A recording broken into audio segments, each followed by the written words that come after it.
금요일 마무리했고요. 오늘 밤 미증 씨는 또 어떤 그림을 그려나갈까요? 이분과 함께 이야기 나눕니다. 김태수 금융작가와 함께하겠습니다. 작가님 안녕하세요. 네, 안녕하세요. 네, 간밤 뉴욕장 분위기가 괜찮았고 근데 장중 변동성은 너무 극심한 것 같아요. 제가 이제 새벽에 눈 떠서 봤을 때는 분명히 보합이었는데 뭐 이제 끝나고 난 결과를 보니까 막 나스닥 지수의 급반등이 이렇게나 나와지고 뭐 이러네요. 오늘 밤에는 어떤 이야기들을 주목하면 괜찮겠습니까?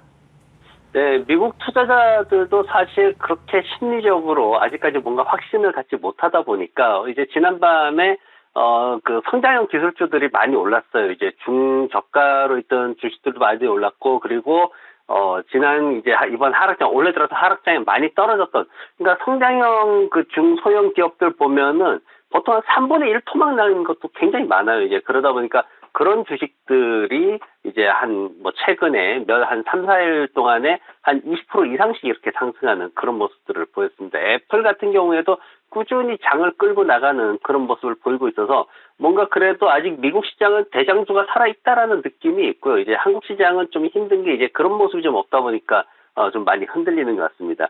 일단 이제 실업수당 청구 건수가 나왔는데 이게 22만 9천 건이 나왔어요. 그러니까 지난주 데이터들이 이렇게 조정이 되면서 나왔는데 이게 경제학자들은 22만 6천 건으로 내다봤는데 그거보다 좀 높게 그렇게 형성이 됐죠. 그렇지만 이제 파월 의장이 이제 의회에 나가가지고 여러 가지 이제 얘기들을 계속해서 반복하고 있습니다. 그러면서 이제 경기 침체가 하나의 가능성이다라는 선까지 이제 분명히 하는 그런 모습들을 보면서 시장에서 좀 안도감을 갖는 그런 모습이었고, 그리고 이제 오후 들어서 이제 스트레스 테스트에 대해 가지고 이제 굉장히 좀 주목을 많이 했죠. 그러면서 장 마감 후에 결과가 나오긴 했지만은 이제 장 후반에 갈수록 그 부분에 대해서 좀 긍정적으로 분위기도 형성이 됐습니다. 그러면서 결과적으로 나온 거는 은행이 지금 10%의 실업률까지 견딜 수 있다. 그리고 주가는 55% 절반으로 더 떨어져도 은행들은 잘 견딜 수 있다. 이렇게 이제 결과가 나오면서 굉장히 긍정적인 그런 데이터들을 내놨습니다.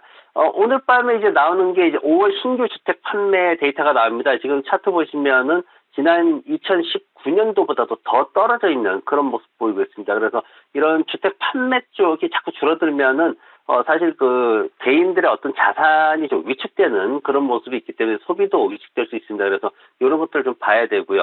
또 하나 나오는 게 미시건 인플레이션 수치가 나옵니다. 이제 기대치가 0.1%포인트 상승할 것이다라고 이제 최종치가 나오게 됩니다. 지금 5.4%까지 그렇게 올라갈 것으로 보여지고, 하지만 이게 뭐 급격하게 더 이상 고점을 만드는 수준은 아니고 지난번에 나왔던 3월 달에 나왔던 데이터 정도까지다라고 보이고, 이게 이제 기대치를 넘어가면 또 시장에서는 한번 또 출렁거리겠죠.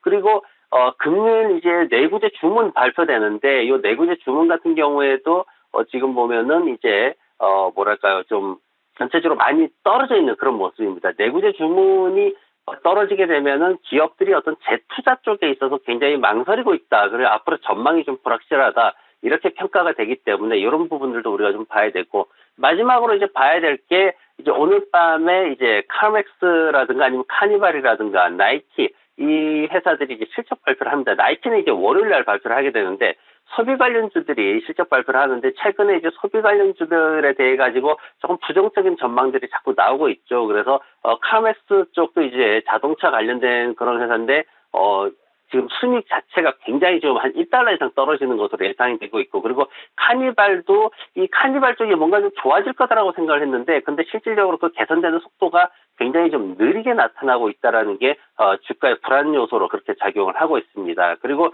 나이키가 이제 실적 발표를 하는데, 지금 나이키도 지금 사실 실적이 별로 안 좋아요. 나이키가 작년인가요? 작년에 이제 나이키 회장이 그때 실적 안 좋을 거다 그랬을 때 나와가지고 나이키가 중국 회사입니다 이렇게까지 말을 하면서 중국의 어떤 매출을 촉진시키려고 엄청나게 노력을 했었는데, 근데 순이익이 지금 한 10센트 이상 그렇게 떨어지는 것으로 예상이 되고 있습니다. 그래서 시장에서는 소비 관련주들, 이제부터는 이제 지금 성장주들은 바닥을 찍었다라는 어떤 인식이 있으면서 급반등하는 그런 저가 매수세가 유입되는 이런 모습들을 보이고 있는데, 근데 궁극적으로 경기 침체나 이런 쪽으로 가게 되면 결국 이제 소비에 대한 문제가 생기기 때문에 시장에서는 소비 관련주들의 실적이 어떻게 나올 것인가, 이런 부분들도 굉장히 지금 관심을 집중을 시키고 있습니다.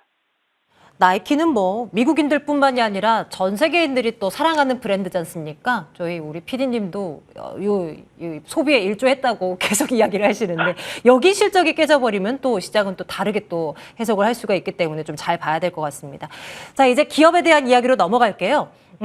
미국 시장에서 많이 빠졌는데 성장성이 있어서 분명히 앞으로 빛을 발할 것 같은 기업들 매번 추려주고 계십니다. 오늘은 어떤 기업 볼까요? 네, 먼저 제가 이제 지난주에 계속 그 침체기의 성장주사라는 얘기를 계속 드렸는데, 이제 아마 조금 이제 그런 부분들이 좀 이해가 되실 거예요. 지금 시장에서 성장주들이 어떻게 이제 상승하고 있는지를 보시면은, 왜 이제 워렌 버핏은 또 왜 그렇게 투자했는지 이런 것들에 대해서 이제 조금씩 이제 이해를 하게 되실 겁니다. 오늘은 제가 이제 가져온 기업이 바로 터치 기술의 세계 표준 기업이다라고 하는 Emergent Corporation입니다. IMMR 이 코드를 쓰고 있는 회사고요. 이게 이제 터치 기술이라는 게 뭐냐면 이제 햅틱 기술이라 그래가지고 이 우리가 뭐 모니터 터치하는 거 아니면 자동차 탔을 때 그 여러 가지 이제 내비게이션부터 해서 다 터치하는 그런 기술들이 있고, 그리고 게임기 이렇게 잡고 하죠. 플레이스테이션 이런 거 잡고 하는데 그럴 때 이제 터치하는 진동이 느껴진다라거나 그런 기술들이 있습니다. 그런 모든 인간이 터치라는 걸 했을 때 느낄 수 있는 그런 감각을 갖다가 가상의 어떤 현실에서 현실적으로 이 느낌을 가져오는 그런 어떤 VR 세계라든가 여러 가지 이제 산업 기술에 작용되는 그런 기술입니다. 자동차 쪽, 이제 게임 콘솔 쪽에서 많이 있고 스마트폰도 많이 있고요.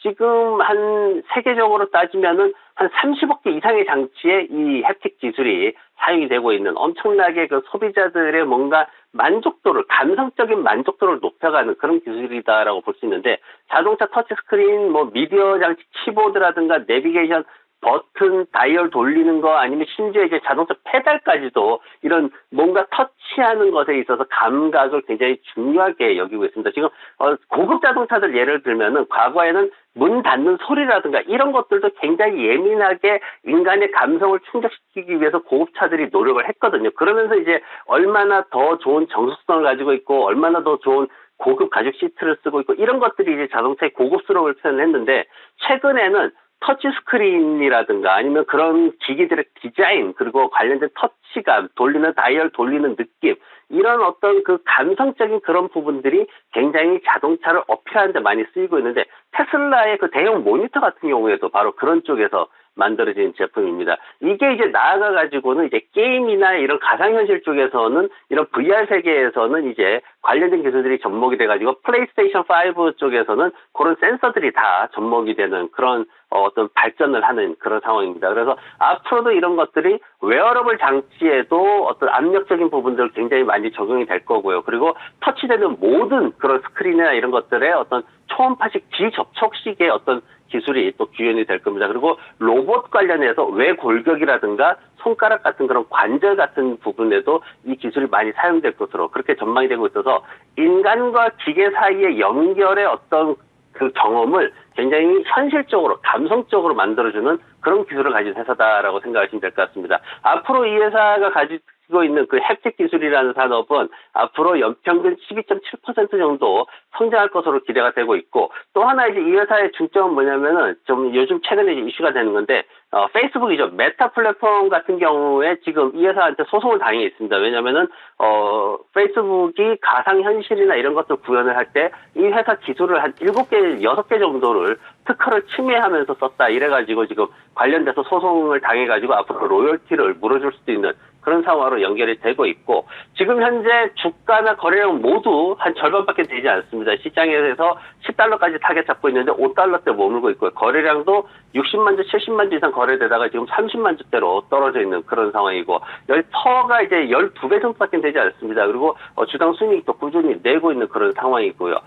재무제표 보더라도 좋게 보면은 지난 5년 동안 32%의 놀라운 그런 순이익 성장이 있었습니다. 하지만 지금 재무제표 구체적으로 자세히 보시면은 조금 들쭉날쭉한 부분들이 있고 매출이 그렇게 크게 늘지 않는 그런 부분들이 있습니다. 뭔가 좀 일관되지 않다라고 생각하는 부분들이 있고, 그리고 뭔가 기대치에서 조금 못 미치는 실적을 보인다라는 느낌도 있어요. 하지만 그럼에도 불구하고 앞서 말씀드렸던 그런 로열티 분야에서의 어떤 단기적인 관점에서의 어떤 이익 부분, 그리고 차트를 보면은 밴드 바닥권에 와 있다라는 그런 부분들을 우리가 확인을 할 수 있습니다. 제가 이제 주봉으로 장기 차트를 가지고 왔는데 지금 계속해서 이제 일정 밴드를 그리면서 15달러에서 6달러 수준으로 해서 계속 등락을 보이는 그런 패턴을 보이고 있습니다. 그래서 지금 현재 5달러 수준에 왔을 때 한 번 더 매수를 해보면은 좋지 않겠나 하는 생각으로 말씀을 드리는 거고요. 목표가는 위쪽에 12불 50센트 정도 잡으시고 손절매가는 아래쪽에 5달러 정도 잡으시면은 편안하게 투자를 하실 수 있을 것 같습니다. 네, 이머션입니다. 차트를 보니 뭔가 공식이 딱 그려져 있는데요. 지금 저점에서 한번 잘 잡아서 수익을 내보도록 합니다. 이머션. 김태수 금융작가와 함께 오늘도 함께 말씀 나눴습니다. 고맙습니다. 네, 고맙습니다. 그래도 주말 앞두고 반등이 하루 정도라도 나와줘서 참 얼마나 다행인지 모르겠습니다. 비록 다음 주에 또 시장이 롤러코스터 장세를 펼치더라도 그럴지라도 이번 주말만큼은 편하게 한번 쉬어보시죠. 한 주간 수고 많으셨고요. 다음 주에 뵙겠습니다. 고맙습니다.